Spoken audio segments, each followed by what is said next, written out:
এই টিউটোরিয়ালে আমরা ফিল নিয়ে আলোচনা করব। তো শুরুতেই ফিল সম্পর্কে আপনাদের একটু ধারণা দেই। আমি জানি আপনারা অনেকেই জানেন ফিল কি।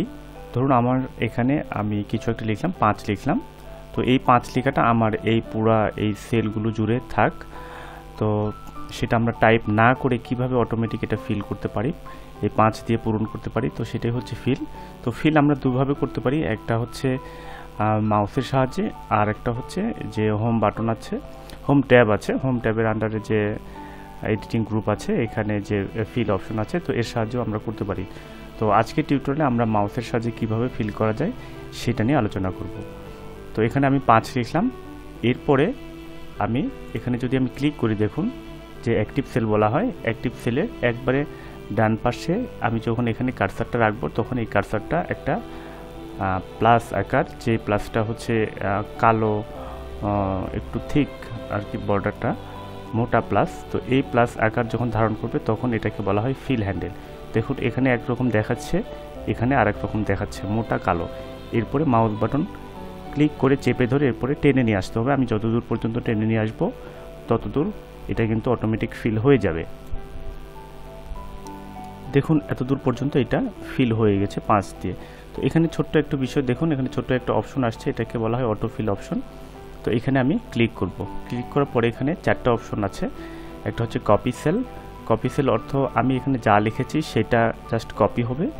এরপরে ফিল সিরিজ। ফিল সিরিজ অর্থ হচ্ছে আমরা এটা যদি 5 থেকে 6, 7 এভাবে যদি পূরণ হইতে থাকে তাহলে এটাকে ফিল সিরিজ বলা হয়। দেখুন আমি এখানে ক্লিক করলাম, 5, 6, 7, 8।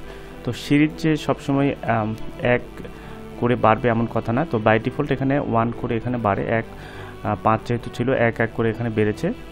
তো এরপরে আরেকটা অপশন আছে, তো ফরম্যাটিং অনলি। তো এখানে আমি যেহেতু কোনো ফরম্যাট করি নাই, এই জন্য ফরম্যাটটা দেখাচ্ছে না। এরপরে উইদাউট ফরম্যাটিং। তো আমরা একটা ফরম্যাট করি, আমি এটাকে আনডু করলাম। এরপরে আমি এটাকে একটু ফরম্যাট করি, আমি এটাকে একটা বর্ডার দিলাম, এরপরে একটা কালার দিলাম। তো এরপরে আমি এটাকে আবার দেখুন আমি ক্লিক করে আমি টেনে নিয়ে আসছি। এরপরে আমি ছেড়ে দিলাম, ছেড়ে দেওয়ার পরে দেখুন আমি এখানে ফিল সিরিজ দেই। ফিল সিরিজ দিলে দেখুন কি হচ্ছে, 5, 6, 7, 8 এভাবে এটা পূর্ণ হয়েছে। আমি যদি ফরম্যাট দেই, দেখুন শুধু ফরম্যাট, যেটা শুধু ফরম্যাটটা এখানে কপি হয়েছে, ফিল হয়েছে। তো এটা হচ্ছে 5-এর জন্য এখানে 5, কিন্তু এখানে কোনোভাবে 5 আসে না। এখানে শুধু আমরা যে কালার এবং বর্ডারটা ইউজ করেছিলাম সেই বর্ডার এবং কালারটা আসছে। এরপরে আরেকটা বিষয় আসছে ফিল উইদাউট ফরম্যাটিং। এটা যদি আমরা দিই, দেখুন ফিল হয়েছে কিন্তু কোনো ফরম্যাট আসে নাই। তো এইভাবে আমরা মাউসের সাহায্যে আমরা ফিল করতে পারি। তো ফিল শুধু কলাম না, আমরা ইচ্ছা করলে রো ওয়াইজও ফিল করতে পারি। দেখুন আমরা ইচ্ছা করলে সেই ক্ষেত্রে এভাবে আমরা ফিল করতে পারি।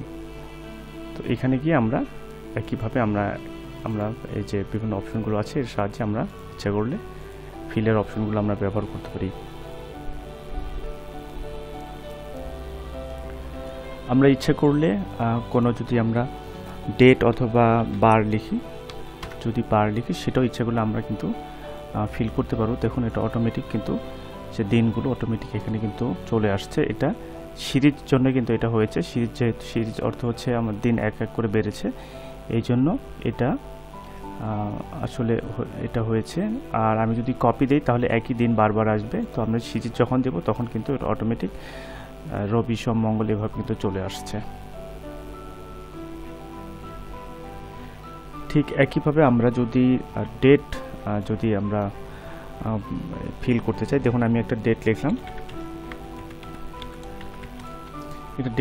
এই ডেটটাকে যদি আমরা এখানে ড্র্যাগ করে টেনে নিয়েছি, দেখুন অটোমেটিক ডেট কিন্তু একটা একটা করে বাড়ছে। এটা কিন্তু সিরিজ জন্য এটা বাড়ছে। আমরা ইচ্ছা করলে এটাকে কপি করতে পারি, ইচ্ছা করলে আরও অনেক কিছু অপশন আছে। দেখুন আমরা যদি শুধু মাস চাই, শুধু বছর চাই, সেই ক্ষেত্রেও আপনারা একটু দেখবেন। যদি আমরা শুধু মাস চাই তাহলে দেখুন এটা শুধু 25 এবং তারিখ এবং এই যে 17 সাল যেটা, এটা কিন্তু ঠিকই আছে। মাঝখানে যে মাস, যেটা শুধু মাসটা কিন্তু এটা পরিবর্তন হয়েছে। তো এইভাবে আমরা চাইলে অনেকভাবেই এই ফিল ব্যবহার করতে পারি মাউসের সাহায্যে। তো আরেকটা বিষয় আপনাদের একটু আপনাদের সাথে একটু শেয়ার করতে চাই, সেটা হচ্ছে আমরা কিন্তু ডবল ক্লিক করেও ফিল করতে পারি। কিন্তু ডবল ক্লিক করে ফিল করতে হলে অবশ্যই এটা টেবিল যে আছে, টেবিলের ডানে বা বামে এটা কিন্তু হবে, এছাড়া ফাঁকা কোনো জায়গাতে ডবল ক্লিক হবে না, কারণ আপনি ডবল ক্লিক করলে কত দূর পর্যন্ত এটা ফিল হবে এটা কিন্তু এটা যেহেতু বলা থাকছে না, এই জন্য কিন্তু ডবল ক্লিক শুধু টেবিলের ডানে বা বামে কাজ করে। যখন আমি এই টেবিল আছে, এই টেবিলে আমি বামে লিখলাম, এরপরে আমি এখানে ডবল ক্লিক করব, দেখুন এত দূর পর্যন্ত এটা ফিল হয়েছে। আবার যদি আমি এখানে রাখি, এখানে রেখে আবার এখানে রাখলাম, দেখুন এটা ডাবল ক্লিক করলাম, ফিল হয়ে গেছে। আরেকটা বিষয় আপনাদের বলি, এখানে আমি 2 লিখলাম, 1 এবং 2 লেখার পরে দেখুন এখানে আমি ডাবল ক্লিক করলাম, অটোমেটিক এটা কিন্তু ফিল হয়েছে, এটা সিরিজ আকারে কিন্তু ফিল হয়েছে। তো 1 এবং 2 যেহেতু এটা পার্থক্য হচ্ছে 1, এটা কিন্তু অটোমেটিকই এটা সিরিজ আকারে ফিল হয়েছে। আমরা ইচ্ছা করলে এখান থেকে অন্য অপশনগুলোও কিন্তু ব্যবহার করতে পারি।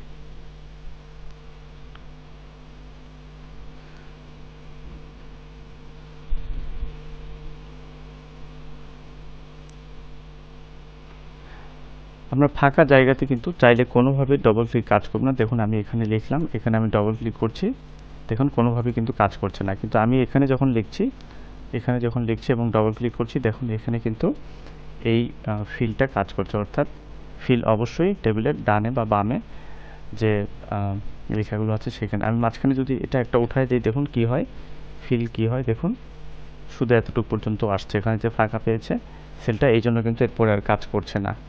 তো ফিলের এই হচ্ছে ফিল সম্পর্কে মোটামুটি ধারণা, যে আমরা মাউস ব্যবহার করে যে ধরনের ফিল আমরা করতে পারি। এর পরের টিউটোরিয়ালে আমরা যে হোম যে ট্যাব আছে, হোম ট্যাবের আন্ডারে যে এই ফিল অপশনটা আছে, এটার সাহায্যে কীভাবে ফিল করতে হয় সেটা নিয়ে আমরা আলোচনা করব। তো এই টিউটোরিয়ালটি দেখার জন্য সবাইকে ধন্যবাদ, আর সবাই ভালো থাকবেন।